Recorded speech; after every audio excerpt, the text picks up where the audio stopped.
Bonjour. Bonjour Camille. Bonjour. Bonjour Chloé. Bonjour Mathis. Vous êtes blessés ce week-end? Ouais. Vous pouvez vous asseoir.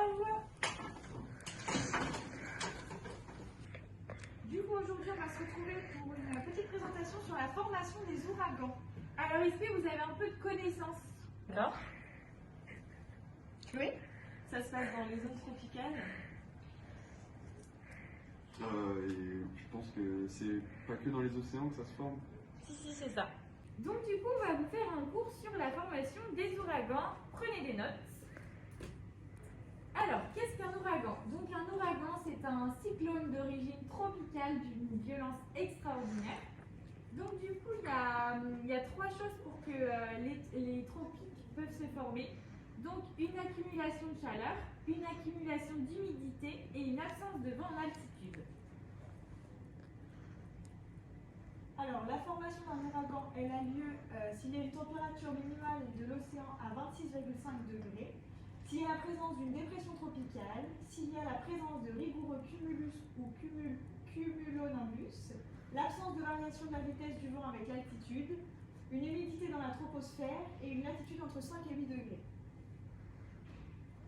Ensuite, du coup, on va vous donner quelques exemples. Donc, l'ouragan Irma en 2017, je pense que vous connaissez, vous avez entendu parler. Donc, lui, il a eu lieu le 30 août 2017, donc il s'est formé à ce moment-là. Et sa dissipation a eu lieu le 14 septembre 2017. Donc, cet ouragan a été placé dans la catégorie 5, donc ça correspond à la vitesse de vent supérieure à 249 km/h.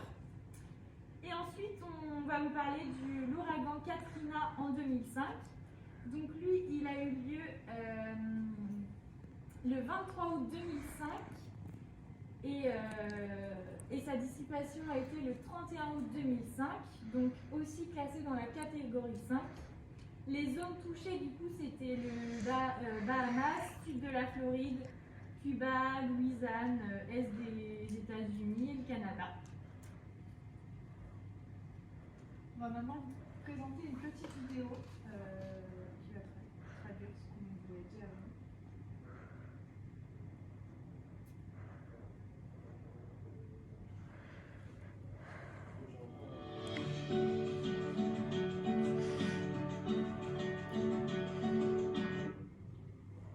Les cyclones se forment toujours au-dessus des océans, à un endroit où la mer est chaude, trop chaude, au moins 26 degrés sur 60 mètres de profondeur. Car si les cyclones sont dévastateurs, ils ont malgré tout une utilité, ils permettent d'évacuer ce trop-plein de chaleur. Alors au départ, c'est le scénario classique d'une dépression. Vous savez, de l'air chaud qui se dilate, s'élève, immédiatement remplacé par de l'air plus frais qui se réchauffe à son tour, se dilate et s'élève, etc., etc. Seulement cette fois, il y a deux sources de chaleur, le soleil et la mer. L'air se réchauffe vite et s'élève très rapidement. Les masses d'air se déplacent donc très vite. Les vents sont de plus en plus violents. En plus, ces masses d'air sont gorgées d'humidité. En effet, la mer est chaude, l'eau s'évapore beaucoup plus que d'ordinaire. Jetons un œil à l'intérieur du cyclone. Les vents subissent un autre phénomène, une force, la force de Coriolis qui les oblige à s'enrouler autour d'un axe, l'œil du cyclone. Les masses d'air, gorgées d'humidité, s'élèvent alors en spirale. Elles s'élèvent en tourbillonnant. Avec l'altitude, la pression diminue, elle se détend, le cyclone prend du volume. Toujours avec l'altitude, la température diminue, l'humidité se condense, de gros nuages se forment qui, lorsqu'ils se s'accumulent, déversent des torrents d'eau. Alors, est-ce que vous avez des questions du coup sur le sujet? Oui, ouais. Moi, j'aurais aimé savoir les zones touchées par l'ouragan Irma.